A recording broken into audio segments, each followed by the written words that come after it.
देशभक्तीची व्याख्या ही सोयीनुसार बदलता येत नाही अशी टीका सामनाच्या अग्रलेखातून भाजपवर करण्यात आली। जेएनयूचा विद्यार्थी नेता कन्हैया कुमार आणि आमदार प्रशांत परिचारक यांच्याबाबत भाजपने घेतलेल्या विरोधी भूमिकेवर या अग्रलेखात जोरदार टीका करण्यात आली।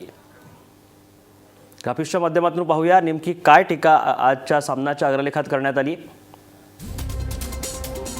काँग्रेस बरोबर जाणं ही अभद्र युती ठरत असेल तर जम्मू काश्मीरात पाकप्रेमी मेहबूबा मुफ्ती बरोबर सत्ता उभवणं ही निदान दळभद्री युती तरी ठरू द्या।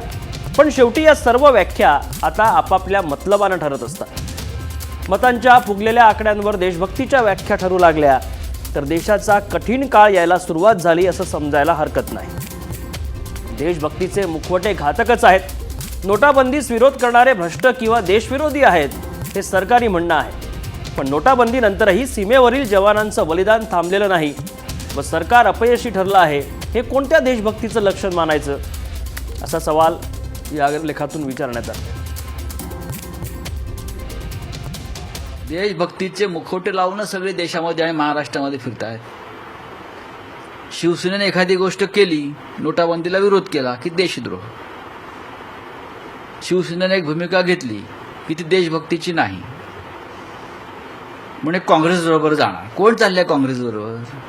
काँग्रेस बरोबर जाणं ही अभद्र युती आहे। अभद्र म्हणजे काय? काँग्रेस बरोबर जाणं अभद्र ठीक आहे। मग जम्मू काश्मीरमध्ये काँग्रेस सोडून द्या, भारतीय जनता पक्ष आणि मेहबूबा मुफ्ती याची जी काही संसार चालू आहे तो का पवित्र आहे का? तिथे जर काँग्रेस आणि मेहबूबा मुफ्ती असती तर ती अभद्र असते। प्रो पाकिस्तान आहेत ते। अफजल गुरुला स्वातंत्र्य सैनिक शहीद म्हणून त्याचं स्मारक बनवणारे, त्याच्या कुटुंबियांना मदत करणारे ते कसे काय पवित्र होऊ शकतात?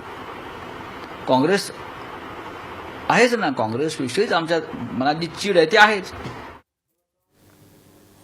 प्रशांत परिचारक ते आमदार आहेत ना भारतीय जनता पक्षाचे, त्यांनी ज्या प्रकारचं भाष्य हिंदुस्थानचे जवान जे सीमेवर लढतायत, शहीद होत आहेत, संरक्षण करतायत त्यांच्याविषयी आणि त्यांच्या घरातील महिलांविषयी केलेलं आहे, ती काय देशभक्ती आहे का? प्रशांत परिचारक जर काँग्रेसमध्ये असते तर तो देशद्रोह ठरला असता। पण आज ते दुसऱ्या पक्षामध्ये आहे ज्यांच्याकडे देशभक्ती संदर्भात मोनोपॉली आहे, ठेका आहे। त्याच्यामुळे प्रशांत परिचारकचं वक्तव्य हे निषेधार्ह नाही, देशद्रोह नाही, याला म्हणतात देशभक्तीचा मुखवटा।